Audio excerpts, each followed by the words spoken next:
My research today is talking about how we can have robust deepfake detection by analyzing feature maps using neural networks, such that we detect adversarial attacks on deepfake detectors. So I was mentored by Dr. Rebel Yasrab and also Mr. Pramisaha, so thank you. So let's get right into it. So first of all, I'll talk a bit about like the background of the research as well as some context as to what the research is about. So first of all, deepfakes. So deepfake images and videos aren't really anything new. They're just synthetically generated videos or images that utilize deep learning techniques in order to make them hyper-realistic, so to speak. So recent advancements, especially in computational power and also just generally the ability of AI, has enabled deepfakes to be incredibly realistic to the point where most of us might not be able to tell that it was generated with AI or it was a face of another person was put on, say, a politician. So the concerns of these are, of course, deception and misinformation, especially on the fast-moving internet and social media. But there's also risk of character assassination towards politicians or celebrities, and also just a general erosion of our trust in the internet and also people. So that's why counteracting technologies such as deepfake detectors have been developed in order to distinguish between deepfakes and real videos. So I've got an example here, so you can see how on the right there are some images, genuine images, which are the real videos, and on the bottom you can see how some deepfakes have sort of manipulated them. So particularly you could see on the right, you could see how such a sort of a man's face was actually replaced by a woman's face down at like and it doesn't really look that terrible to the point where we could see how it's incredibly realistic how the face swapping works. So this was taken from the face forensics plus dataset, which we'll talk a bit more later on. So deepfake detectors. Basically, the detection process is treated as a binary classification task. So it's either a real video or a fake video. And it typically involves some sort of pre-processing, particularly cropping the faces and then putting it into the deep learning networks in order to figure out whether it's a real or fake video. So some common techniques are convolutional neural networks, which is a traditional approach. So some common examples are exception network and also MesoNet. We'll talk a bit more about those later. But generally, what they do is that they extract spatial features or cross-channel correlations in order to detect artifacts that's generated by the deepfakes in order to find whether they are a deepfake or not. But recently, there's been more contemporary approaches towards deepfake detection. For example, somebody combined efficient net and also vision transformers, which was able to get really good results in terms of detecting deepfakes. And also, another approach that has been given as an alternative towards the CNN frame-based approach is actually by analyzing the video as a whole. So it's not just taking one channel and then processing a video bit frame by frame, but rather it takes into account the entire video in order to figure out those artifacts. So the third thing is adversarial attacks. So adversarial attacks are intentional perturbations that you apply on an image, and that somehow influences the model's predictions. So for example, I've got a very common example here. It's say we've got an image of a panda, and after adding that adversarial noise or perturbation, we successfully get the model to recognize it as a gibbon instead, up to 99 confidence percentage. So we can see how it effectively changes the model's prediction from, say, a correct one to a wrong one. And of course, here, malicious actors are going to use this piece of technology in order to make deep-faked videos and let the model decide on that and basically fool the model into thinking that that is, in fact, a real video. So that's how it works. So it sort of exploits the non-robust features that are imperceptible to us, but critical for the model predictions. So even though the image of the panda on the left basically looks the same as the right, even with the perturbations, the model actually recognizes it wrongly. So clearly it's not manipulating any features that us humans take a look at. So how this applies to deepfake detectors is basically there's a sort of adversarial attack called universal adversarial attacks. So they're called UAPs. So what's unique about them is that they're image agnostic, meaning that with the same UAP, you could equally apply them onto every single image and it would be practically just as effective. So that's the point of this sort of recent branch of adversarial attacks. So obviously this is a loss of implications for deepfakes, since deepfakes are mostly in terms of video that have the biggest disruptions. That's why having UAPs, you could just apply the same UAP on every single frame of a video, and that enables you to do like in a very accessible way to cause large scale disruptions by disseminating just misinformation using deepfakes. And also it just requires much less computation than generating an adversarial attack for every single frame of a video. And obviously, somebody has already taken a look at state-of-the-art models from the DFDC or Deepfake Detection Challenge benchmark. So basically, many of those models were in fact vulnerable towards adversarial attacks. And so that's how malicious actors really would want to spread misinformation by making these deepfake detection guards to be practically ineffective using adversarial attacks. So you can see how these two images basically look the same, but they actually have different degrees of adversarial attacks on it, and that's how imperceptible it is. So to protect our models against adversarial attacks, there are certain ways that people have already suggested. For example, there's adversarial training, where the model trains on adversarial samples, so samples that have already been tampered by adversarial attacks. There's also detecting the adversarial attack, which is our approach today, and also mitigation, so applying some sort of pre-processing to get rid of the adversarial attack before every single prediction. So there are certain ways that have already been suggested. What is important is that the focus of these convolutional neural networks are affected by the adversarial attacks to the point where they focus on wrong features. So that's why the visualization of feature responses or feature maps can in fact contain information regarding this adversarial attack. So we can now take a look at my research objective, which is that the feature maps from a CNN-based deepfake detector can reveal the presence of universal adversarial perturbations. So the way of analysis here is actually through our own neural network, and we'll take a look at that later on. So my methodology was basically I just extracted feature maps during a deepfake detector predictions on the face forensics plus dataset, and then I then used different models with varying architectures and training data in order to predict the presence of these perturbed samples in the deepfake dataset. So the results that I got was that it's certainly a promising method of detecting adversarial samples that show signs of really high accuracy and also generalizability generally. So I'll quickly go through how the data pipeline of how I got to that point. So first of all, a key thing is that I split my face forensics plus dataset into three important parts. So that includes the train pool, the UAP detector validation set, and also UAP detector final test set. So the important thing here is that all of these videos, all of them, including deepfakes ones, are based on disjoint source videos, meaning that if a source video exists in the train pool, it isn't going to exist in the other two sets. So that's extremely important to prevent any sort of data leakage. And we also split the train pool into two sets for training and also validating. So you can see how I've got the SM1 and SM2 training sets. So what they actually are surrogate models.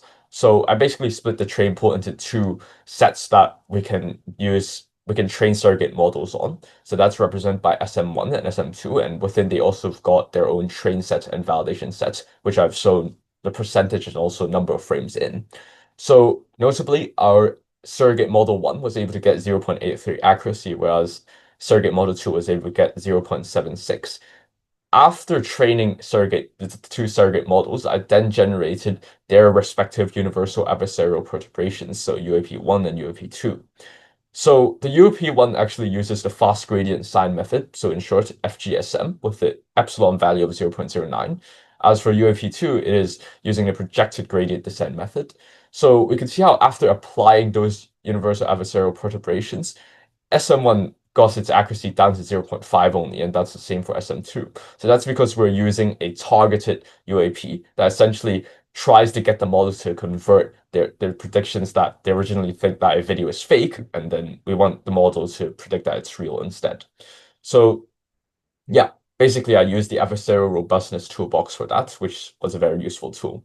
So you can visualize the UAPs here. So this is the one for UAP1. So you can see how it's distinct from UAP2. So these are just sort of different perturbations that we can generate using different methods, but both of these are gradient methods for the time being.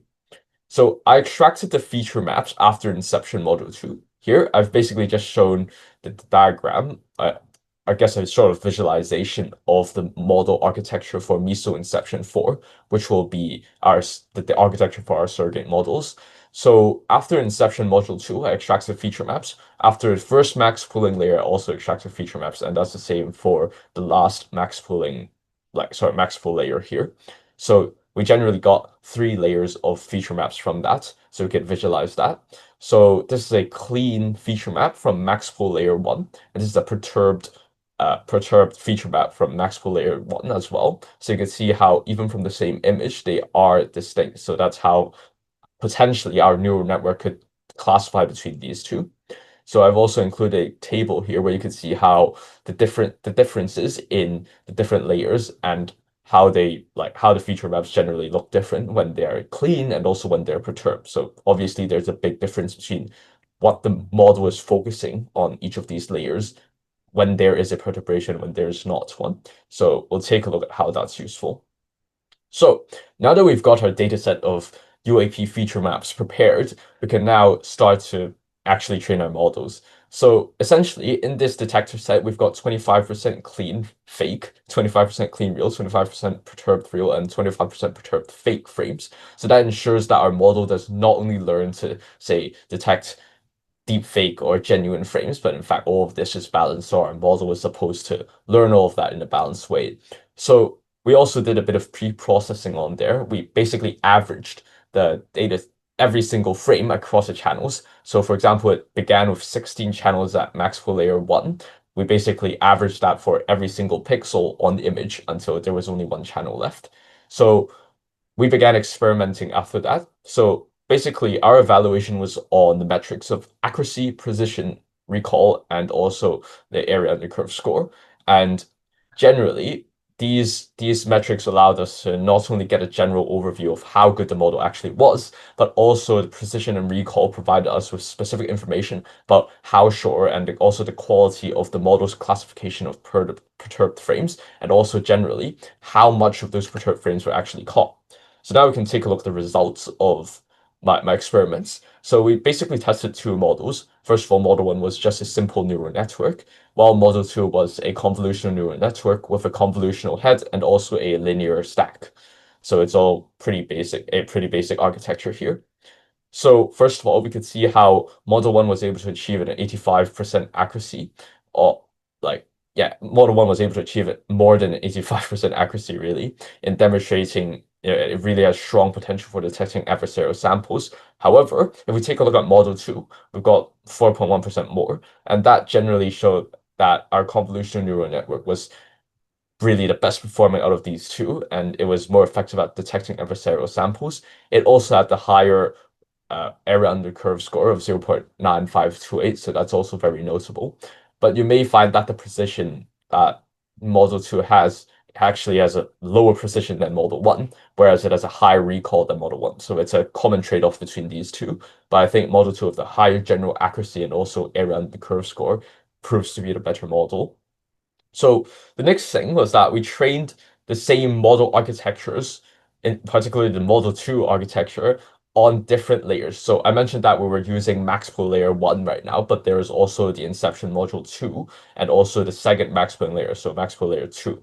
So we can see from what we have here is that the accuracies and area under curve scores across Model 2's architecture appear to be still the highest with our original choice of max pool layer 1.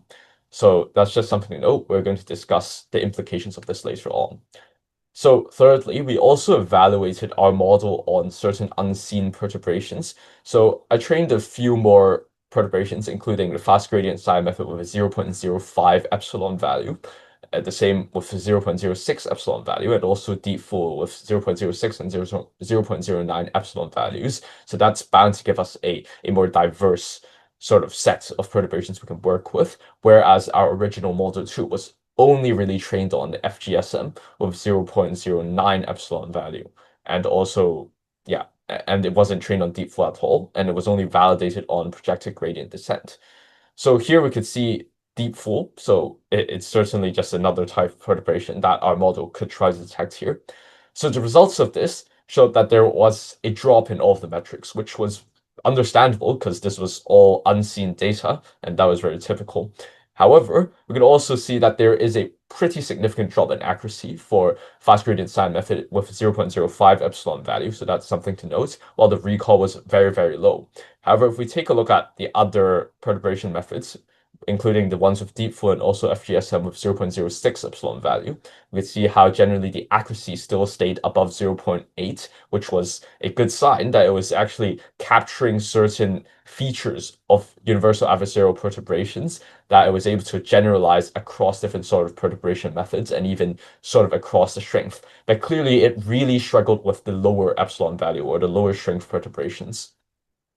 So I then took some of FGSM and also deep flow, include like with the one with the epsilon value of 0.06 and also the one with deep flow, and I added it to the train set, taking up 10% of the train set for each of these perturbation methods, and the resulting model was named Model 3.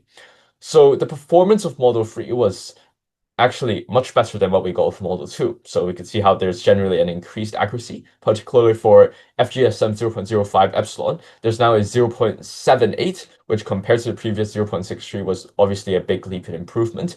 And the recall also increased from 0.38 up to 0.68, which is obviously very good. But despite these improvements, it still remained sort of worst performing perturbation. So now I'm going to discuss quickly the implications of my results.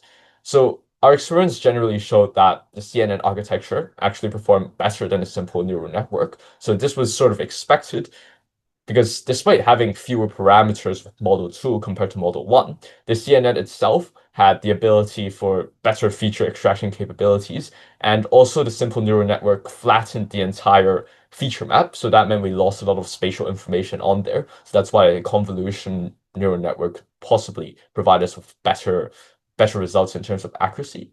But now taking a look at the layers, we could also see why max flow layer 1 actually performed the best out of all of those other layers. So the max flow layer 1 actually has the ability to downsample the image, right? And that effectively removes the irrelevant features while retaining critical information. So since the inception layer 1 being shallower, it actually retains perhaps a lot more irrelevant low-level features that may not essentially help us detect a UAP detector. So that's why we could see that there's generally a lower accuracy of about 0.09 in terms of like the inception layer. Whereas if we take a look at max flow layer 2, we can see how the performance is actually much worse. You can see we've only got 0.75 accuracy here. So compared to what we have Model 2, 0.89, that's a pretty big drop off. So I think why this is happening is because by the time we get to the deeper layers, such as max flow layer 2, those UAP features are already downsampled and they're generally less recognizable than they were in the max flow layer 1. So that's why at max flow layer 1, at the intermediary layer there, actually it provides us with the most information regarding whether there's a UAP applied. So this is a possible focus for future adversarial detection research. So finally, we talk about the model generalizability, so how it performs on unseen perturbations. So generally, it struggled with the weaker perturbations, evidenced by like the significantly worse performance that it has. So of course, it's a very important metric for UAP detectors because we want our detector to be able to generalize across methods or epsilons from the attacker. So if we take a look at our data here, we can see how it generally still has good performance for FGSM 0.06 epsilon value and the two deep flow perturbations. So definitely there are signs of generalizing to different UAP methods, but the weaker perturbation is a concern.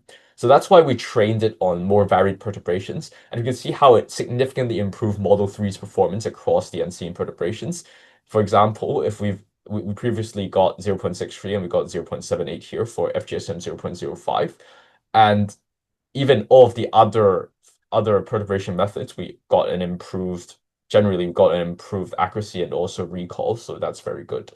So the thing is that even with the stronger perturbations, with deep flow 0.09, which was completely unseen still, it in fact got a higher accuracy due to our more varied perturbations. So this indicates that possibly if we train on weaker perturbations, we also get better performance on stronger ones.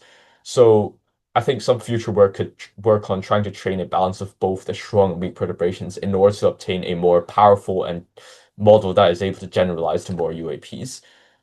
Yeah, and as a summary, we basically find that our models can achieve high accuracy in detecting UAPs. The feature maps also do contain detectable characteristics of adversarial perturbations, and intermediary feature maps are able to hold more critical features compared to shallower or deeper layers. That's why we might want to focus on them more in terms of detecting UAPs from feature maps. And finally, there is a strong generalizability across unseen perturbation methods, but there is a slight struggle with the model in terms of figuring out weaker perturbations, so such as with the FGSM 0.05 epsilon. So there are certain implications. For example, these UAP detectors could be used on deepfake detectors that are used by social media platforms or media outlets, which would enable more robust fact checking. And crucially, this is done without degrading the original performance of the deepfake detection models themselves. But there are certain limitations of our work today. For example, the major limitation really is generalizability. So even though I did validate it against fast gradient sine method, projected gradient descent, and also deep full perturbations, there are obviously a loss of adversarial attacks, and possibly more work could be done in terms of evaluating their performance. But for future research directions, we could look at cross-model generalization with testing it on different models. There could also be more diverse perturbation datasets with more perturbation types. And finally, explainable AI could also be used to sort of demonstrate how adversarial samples impact the feature maps. So that's all for my presentation today. So are there any questions? That was really great. Thank you so much, Owen. And this is such an important topic for sure. Especially as, I've even been noticing personally the last few months, seeing so many deep fakes on social media and realizing like at first you're not sure whether it's real or not. So it definitely is a very important topic. Do we have any questions from the audience for Owen? Or comments about his presentation, anything you resonated with? I have a question. I know it's probably quite hard to say, but I'm completely out of this field. I'm in the health sciences, so I don't know much. But if you had to guess, how many years or months or period of time do you think we are away from being able to really recognize this and having systems in place on social media or, the general media to be able to easily recognize for everyone that these images and videos are deep fakes? I believe that for like deepfake detectors themselves, really, I think they're already being used by, say, social media outlets and also just generally, yeah, social media outlets in order to determine whether or not, say, a user is uploading deepfake images or videos used like designed to spread misinformation. But I think if we need more implementation, of course, there needs to be better deepfake detection models because right now, even though a lot of them do show accuracy in some areas, generalizability is still a big problem because obviously, as we invent better deepfake detection models, there's always going to be better deepfakes at the same time. So it's sort of a chase going on here, a race. So obviously, this is still like a work in development, I think, for much of the research field. But I think certainly more work could be done in terms of implementing these models and also just generally making them more generalizable across all sorts of deepfakes. Yeah, great. Yeah, it definitely is so important to continue improving. Thank you so much for your presentation, Owen. We will take just a super short break, about 4 minutes or so, and then we'll come back for our next presentation. All right, thank you.